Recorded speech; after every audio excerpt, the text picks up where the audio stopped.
फुंखा बसुमतारीनि सोमोन्दै आं सुंद'ब्लाबो भिडिअ होनो होननानै अंखरबोबाय। सोरबाया गाज्रिमोन मोजांमोन बेयाव मस्लब गैया। सोरबा जोंखौ बुंनो हागौ नोंसोरनिसो सरकार बा उमुक तुमुक होननानै बुंनो हागौ। बेयाव सरकारदो मस्लब गैया। सरकारनि दायो जाय सोलिबाय सलायबाय थानाय सरकार जोंनि गेदेमा चिफ सारमोना बिसोरखौ अर्डार होआखै बेबायदि गावथार बा माबा मोनसे खालाम होननानै सिगां इउपिपिएल सरकार थानाय समावबो बेसेबांखिनि जाथाया जाबोदोंमोन। बेयाव प्रमद बर'आ बिसोरखौ गावनो थाखाय अर्डार होआखै आरो दायो जोंनि सोलिबाय थानाय बिपिएफ सरकार बेबो गेदेमा चिफ साराबो अर्डार होआखै। बेखौ जोङो 100% मिथिगौ। दायो खालामदों दा फरेस्टारनि जितु मावथिफोर बे मावथिफोरनि जितु गोरोन्थि जानाय गावनाय बिसोरो बेबायदि गावनो नाङामोन। जोङो पाब्लिकजों पाब्लिक एकता जानाया मोजां। फुंखा बसुमतारीया जास्टिस मोननांगौ, न्याय मोननांगौ। जाय मानसियानो गावदों बियो साकरिनिफ्राय सासपेन्ड जानांगौ।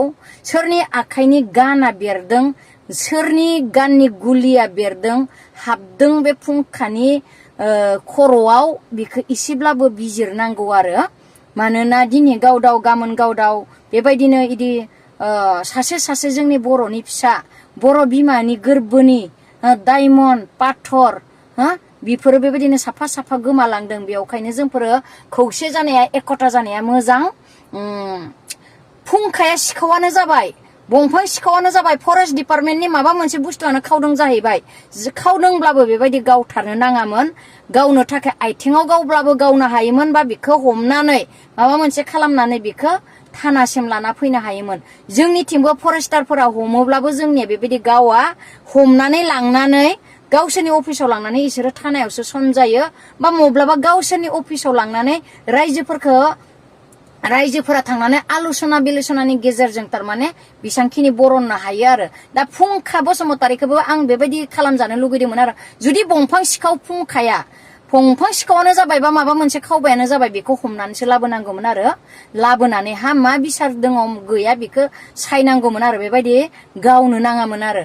मानोना गावनाय लोगो लोगोनो दा फुंखाल' नस्थ' जायाखै, बिनि हिनजाव बिनि गथ' दायो एफा उन्दै गथ' बिनि गथ'नि लाइफआ मा जाबावनांगौ। उन्दै समावनो दायो गथ'आ बिफा गैजायै जानानै थाबाय। बे हिनजावा सिख्ला बैसोआवनो हौवा गैजायै जाबाय। बेफोरखौ सोर सलायगोन, सोर दैदेनगोन? बेवखायनो आङो दायो रायजो राजाखौ आं खौसे जाजानो लुगैदों। खौसे जायानो बे फुंखाखौ गावथारबाय बिखौ बिसोरो दिहुननांगोन, मालाय दिहुनगोन, खोन्थालायगोन। बियो साकरिनिफ्राय सासपेन्ड जानांगौ बिखौ दाबि खालाम जोंनि पाब्लिकआ। माब्लाबा नोंनि न'खरावबो जानो हागौ, आंनि न'खरावबो जानो हागौ, सोरनिबा न'खरावबो जानो हागौ। बेयाव माबादों मस्लब गैया। सोरबा नोंनि सरकार आंनि सरकार बेखौ साननानै जोङो थाबाय थाब्ला जानाय नङा।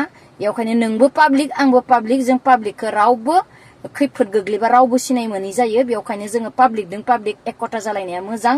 बेयाव सोरबाया आंखौथ' अनेक बुंहरनो हागौ, मानोना आङो बिपिएफनि होननानैलाय, बिपिएफनि मावथि होननानैलाय, बिपिएफनि कर्मचारि होननानैलाय बा बिपिएफनि आंबो सासे सोद्रोमा होननानैलाय सोरबाया आंखौ बुंनो हागौ नोंसोरनि बिपिएफ सरकार फैनानै अनेक जादों होननानै। बेयाव बिपिएफ इउपिपिएल मस्लब गैया। बेयावखाय आं बुंनो नागिरदों पाब्लिकआ खौसे जानानै बे फुंखा बसुमतारीया जास्टिस मोननांगौ। बेखौल' दायो जोङो खौसे जानाया मोजां होननानै आं बेसेबांखिनि बुंनानै मिजिंथिबाय।